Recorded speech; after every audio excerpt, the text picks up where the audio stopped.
we will spend, I mean, literally 3 hours researching a $20 purchase online just to make sure we get free shipping. Oh, absolutely. We've got apps tracking every single latte, you know? Right. Every subscription, every cent that leaves our accounts, Yeah. we guard our financial currency like hawks. Yeah, but our other currency. Exactly. The one we can never earn back.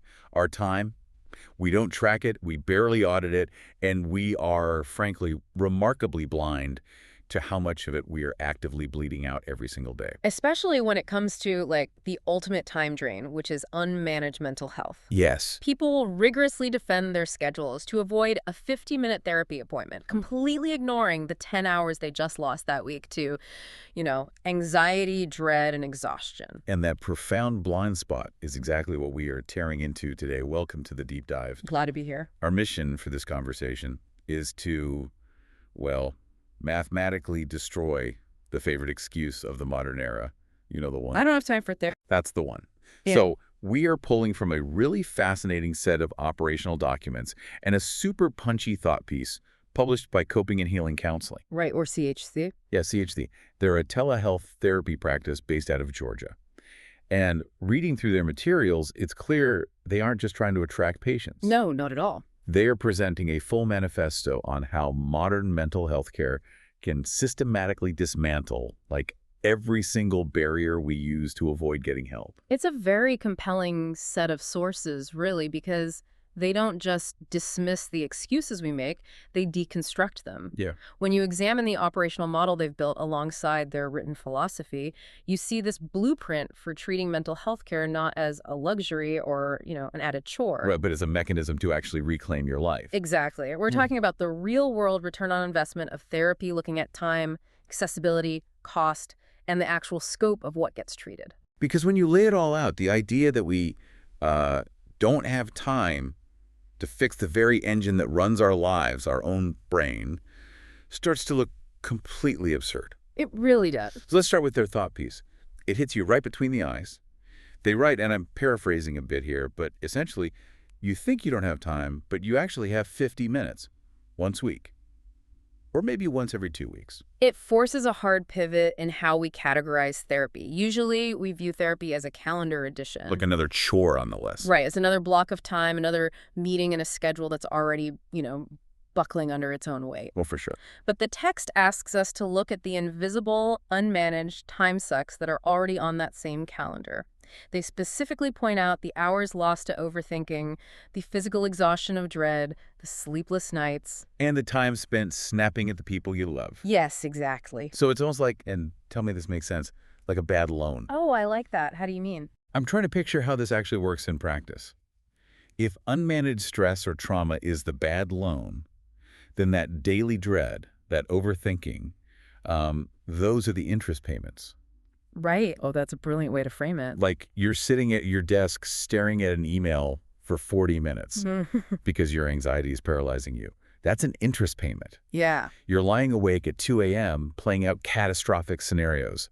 Another interest payment. It's just draining your account drop by drop. That's a highly accurate way to visualize it. And biologically, those interest payments have a literal physical cost. Right. When you're lying awake at 2 a.m. catastrophizing, your body is pumping out cortisol. Your sympathetic nervous system is firing. So you're not just awake. Your body is essentially running a marathon. Exactly. You aren't just losing sleep. You're actively degrading your cognitive performance for the entire next day. You're slower. You're more prone to mistakes. You're irritable. You're paying the interest again the next morning. Yes. So taking that analogy a step further, the 50-minute therapy session they're advocating for isn't an added expense. It's you finally walking into the bank and paying down the principal of that loan. Wow.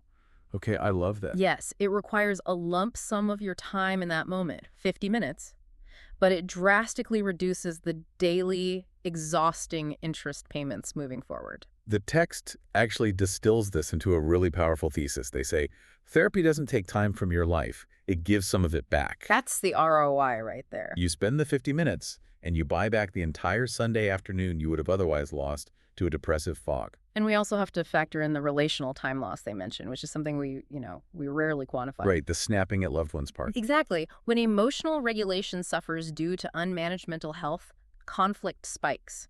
You snap at a partner or a colleague. And then there's the fallout. Right. Think about the massive expenditure of time and emotional labor that follows.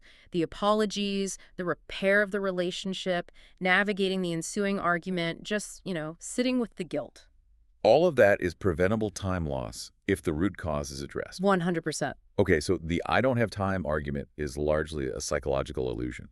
We were already spending the time, we're just spending it miserably. Well said. But, okay, if I buy that, the very next wall I'm going to hit is the logistics. Ah, yes, the commute. Right. Sure, I have 50 minutes for the actual talking part. But then there's the drive across town in rush hour traffic, Yeah. sitting in a waiting room reading a 5-year-old magazine, and driving back. It adds up fast. Suddenly, my 50-minute investment requires a 3-hour window. How does their model survive that reality? It survives it by entirely erasing the physical location. Okay. According to their operational documents, coping and healing counseling is a 100% telehealth practice. Oh, wow. Yeah. They operate exclusively in a HIPAA-compliant virtual space. So the commute isn't just reduced, it doesn't exist. The text explicitly notes that you can do this, quote, from your couch. The couch commute. That definitely kills the traffic excuse. It really does. But wait, what does a HIPAA-compliant virtual space actually mean for me sitting on my couch? Is it just like a fancy Zoom call? Because I know people worry about privacy when everything is online. It's a critical distinction, actually. HIPAA compliance in telehealth means the software uses end-to-end encryption and secure data routing. Okay, so it's locked down. To give you the simplest explanation, think of it as a digital version of a soundproof room.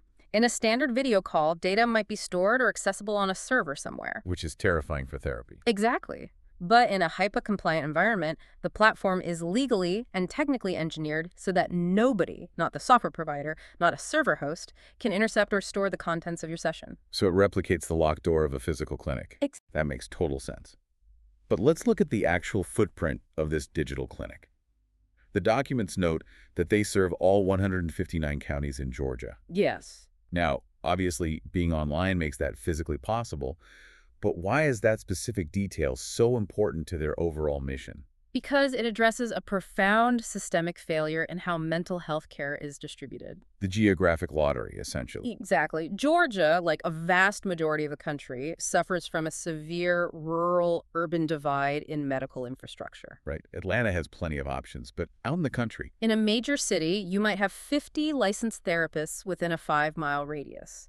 In a rural county, the nearest clinical professional could realistically be a 2-hour drive away. that's a 4-hour round trip just to talk to someone. Right. And why? Because clinics require a high population density to sustain a brick-and-mortar business.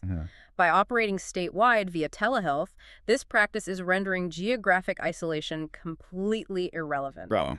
The quality of your care is no longer dictated by your zip code. So they've essentially flattened the map. But I have to ask, does taking away the commute and letting people stay in their living rooms fundamentally change the therapy itself?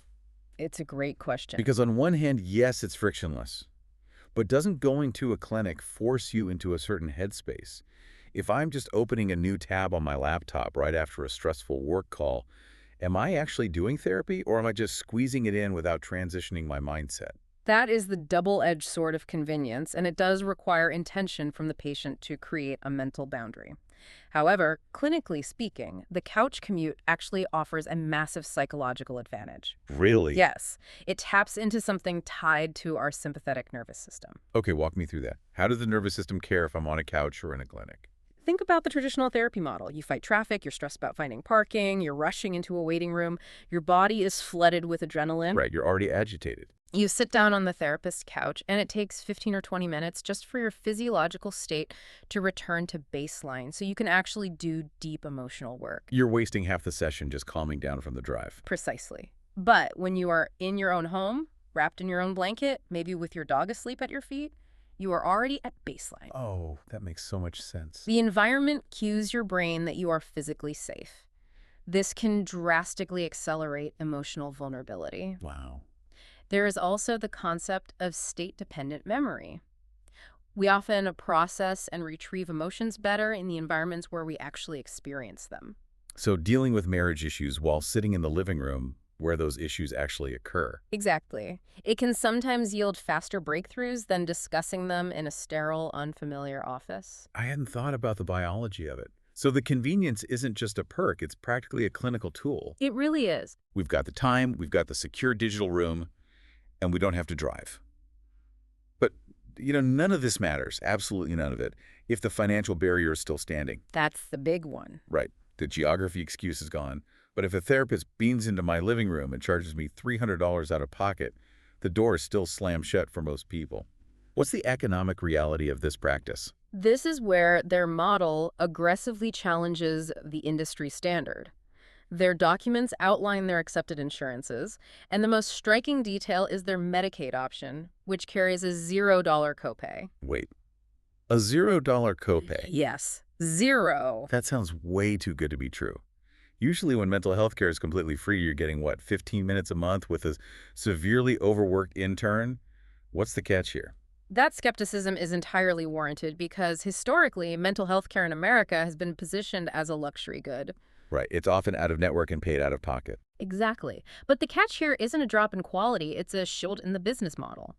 They are choosing to navigate the bureaucratic red tape of state and major insurance systems to make the care accessible. Oh, so they take on the administrative headache so the patient doesn't have to. Yes. And they are very transparent about who is providing the care. This isn't a text-based chat line staffed by volunteers. Right, the documents explicitly detail a team of over 15 licensed therapists. And look at the credentials they list. LCSWs, which are licensed clinical social workers, LPCs, licensed professional counselors, and LMFTs, licensed marriage and family therapists. Those are serious qualifications. To put that in context, achieving these licenses requires a master's degree, passing national board exams, and completing thousands of hours of supervised clinical work. These are highly educated, board-certified clinicians. Okay, so the quality is there. And it's not just Medicaid. They list major private insurances too, right? Yes, absolutely. It's like Aetna, Cigna, Blue Cross Blue Shield, United Healthcare, Humana. The source notes that with these plans, the cost per session drops to somewhere between $10 and $40. Which fundamentally changes the economic calculus of getting help. It really does. When therapy costs $200 a session, you have to weigh it against your rent or your groceries. When it costs $20, it competes with ordering takeout for dinner. Wow, yeah. It transforms mental health care from an elite privilege back into a fundamental, accessible healthcare right. I want to look closer at the team they've built because the text adds another layer here. They don't just emphasize the licenses. They explicitly highlight that this is a diverse, culturally competent team. That's a huge point. Now, cultural competence is one of those phrases that gets thrown around in corporate HR seminars a lot. But in the context of deeply personal one-on-one therapy, why is that specific trait so vital?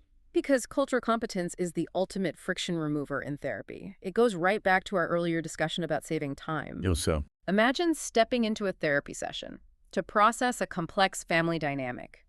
But before you can even get to the trauma, you have to spend 20 minutes explaining your culture's baseline expectations around familial duty. Right. Or you have to educate your therapist on the specific racial microaggressions you deal with in your community.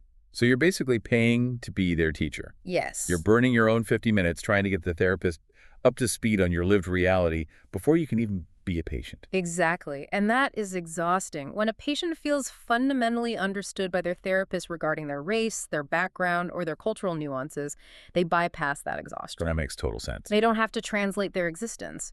Culturally competent care means the therapist already has the framework.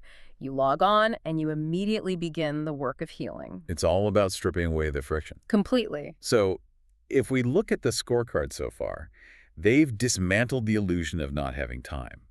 They've erased the geographic and commute barriers with a statewide secure telehealth model. Check and check. They've aggressively lowered the financial wall with $0 Medicaid options and standard insurance acceptance. And they're providing licensed, culturally fluent professionals. It's a robust system. So the final question is, what exactly is happening in these digital rooms? Who is this for? The scope of practice they outline is remarkably comprehensive. They provide individual, couples, and family therapy. But a particularly crucial detail is their focus on adolescent care. Okay. They specify that they treat teens from ages 13 and up. That feels incredibly urgent right now. I mean, being 13 has never been a walk in the park, but the modern adolescent experience is a completely different beast. Oh, without question. You're dealing with the pressures of a hyper-connected digital landscape, post-pandemic social anxiety, academic stress. It's a pressure cooker. It really is. Giving a teenager a dedicated 50-minute release valve with a neutral, licensed professional could alter the entire trajectory of their life. Absolutely. And whether they are treating a teenager or an adult, the specialties they list are tackling heavy, complex issues. They highlight anxiety, depression, trauma, PTSD, grief, and severe stress. Which ties this entire deep dive together perfectly. If they are treating severe trauma and complex grief, they are directly targeting the root causes of that lost time we talked about at the beginning. It's a closed loop. A person doesn't just spontaneously lose sleep or snap at their kids or stare blankly at a wall for 2 hours. Right, there's a reason for it. They do those things because their nervous system is locked in a trauma response, or because unprocessed grief is suffocating their daily functioning. Yeah. By providing specialized treatment for PTSD and depression, this practice isn't just offering a place to vent. They are surgically addressing the infections that cause the fever. What I appreciate most about their approach is that they don't just drop this heavy realization on you and walk away. No, they give you the tools. Right. The operational materials provide immediate, frictionless pathways to start. No. I mean, it's right there. You can call 404-832-0102. You can go to cheattherapy.com or just email support@cheattherapy.com. The simplicity there is an intentional clinical choice. Really? How so? We need to talk briefly about executive functioning. Okay, what is that? It's the brain's ability to plan, prioritize, and execute tasks.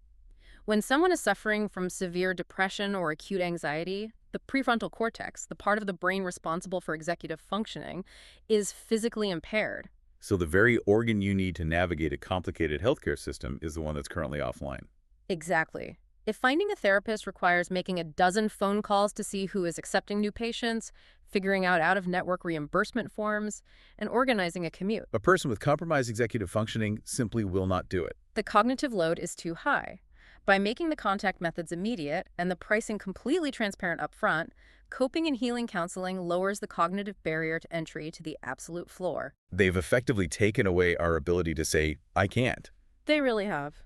So, let's step back and look at the whole picture. We started this deep dive with a pervasive modern myth, the idea that we simply don't have the time to care for our own minds. Right. But looking at the blueprint of this Georgia telehealth practice, we've seen how every single excuse gets systematically dismantled. They flip the narrative on time, showing us that therapy is an investment that actually yields a surplus of functional hours. Yeah. They eliminate the commute and the geographic lottery, bringing high-level care to all 159 counties. It's amazing. They shatter the financial barrier, bringing costs down to as low as $0 for marginalized patients. And they back it all up with a diverse, licensed team equipped to handle everything from adolescent anxiety to complex adult trauma. They basically replace the I can't with a very firm, very gentle, you can and you must. We meticulously budget our finances, yet we freely bleed our time. We let anxiety and unprocessed dread tax our days and steal our sleep. But therapy, especially when it's made this accessible, offers a real way to balance that ledger. And that raises a critical question for anyone listening who still feels, resistance to this idea. Right. The source material fundamentally proves that leaning into the difficult work of therapy actually manufactures more freedom, more energy, and more peace in your week. The logistics and the costs are solvable problems. Right. So here's the thought I want to leave you with today. If we accept the premise that investing 50 minutes into your own healing actually saves you time in the long run, what else are you hiding from? What other difficult conversations or necessary boundaries or hard personal pivots are you avoiding right now under the convenient guise of being too busy?